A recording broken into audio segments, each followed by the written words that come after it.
नमस्कार दोस्तों, स्वागत है आपका धीरज नॉलेज शो में।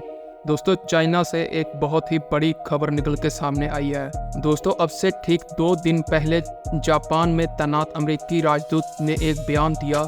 बयान में उन्होंने चीनी सरकार पर चुटकी लेते हुए ये कहा कि चीन की कम्युनिस्ट पार्टी में और चीनी सरकार में जो बेरोजगारी दिन प्रतिदिन बढ़ती जा रही है, क्या किसी के पास इसका इलाज है। और देखिए, इसे सुनकर कई लोग हंस सकते हैं, लेकिन चीनी कम्युनिस्ट पार्टी के लिए ये आज की तारीख में एक सीरियस क्वेश्चन बन चुका है। और इसका कारण यह है कि अब से कुछ महीने पहले अचानक से चीनी रॉकेट फोर्स, जो कि चीन के अंदर परमाणु हथियार रखने के लिए जिम्मेदार है, उनका उप प्रमुख गायब हो चुका है। जी हाँ दोस्तों, और उसके बाद उनका प्रमुख भी गायब हो चुका है और उनका आज तक कोई भी पता नहीं लगा है। और इसके कुछ ही हफ्तों के बाद चीन का जो विदेश मंत्री था, जो कुछ ही महीनों पहले तैनात किया गया था, वो भी रातों रात गायब कर दिया गया है। और दोस्तों, आप जानकर बहुत हैरान होंगे कि चीन जैसा देश, जो दुनिया में दूसरी सबसे बड़ी अर्थव्यवस्था है और मिलिट्री पावर के मामले में तीसरे नंबर पर आता है और एक विश्व शक्ति बनना चाहता है, उस देश के पास अब कई महीनों से एक विदेश मंत्री तक नहीं है। लेकिन क्या बात सिर्फ यही तक सीमित है? जी नहीं दोस्तों, अब मैं आपको जो बताने जा रहा हूँ वो हद से भी ज़्यादा शौकीन होने वाला है। दरअसल आप अपने स्क्रीन पर देखिए, चीन से रिपोर्ट निकलकर सामने आ रही है। चीनी सेना का दिमाग ली शांगफू गायब हो चुका है। कौन है दोस्तों ये ली शांगफू?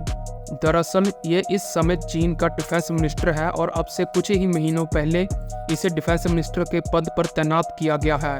और आप जानकर हैरान होंगे कि ये आदमी चीनी सेना के लिए अति महत्वपूर्ण है।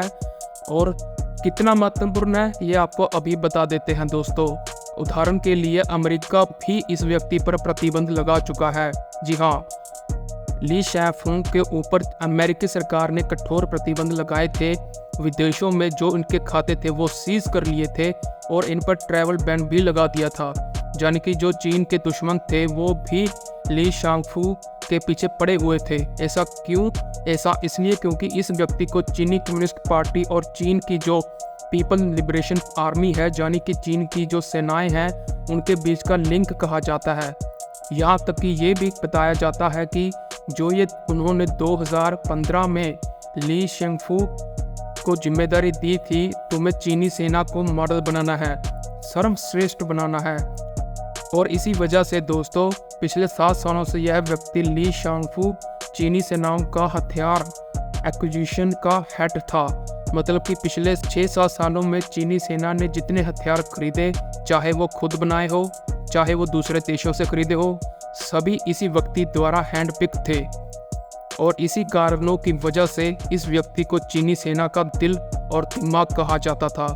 और चीनी कम्युनिस्ट पार्टी इस व्यक्ति को अपनी सेना का आर्किटेक्ट तक कहती थी।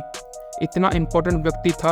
अब ये गायब हो गया है दोस्तों, वो भी डिफेंस मिनिस्टर बनाने के कुछ ही महीनों के बाद। अब आप सोच रहे होंगे कि अगर ये इतना महत्वपूर्ण व्यक्ति है तो ये रातों रात गायब कैसे हो जाता है। इसके पीछे कोई ना कोई तो ठोस कारण बिल्कुल होगा। उसका कारण का नाम है दोस्तों सनक। दरअसल चीन के राष्ट्रपति शी जिनपिंग को इस समय सनक है और उन्हें यह लगा है कि उनके आसपास के जो लोग हैं वो उनके विरोधी बन गए हैं और उन्हें सत्ता से हटाना चाहते हैं। तो यह सनक सिर पर चढ़कर बोल रही है। इसलिए इस समय जो भी ऐसा व्यक्ति चीन में है जिसकी सेना के अंदर अच्छी पकड़ हो, कम्युनिस्ट पार्टी के अंदर अच्छी पकड़ हो, साफ छवि वाला हो, शी जिनपिंग उसका सफाया करते चले आ रहे हैं।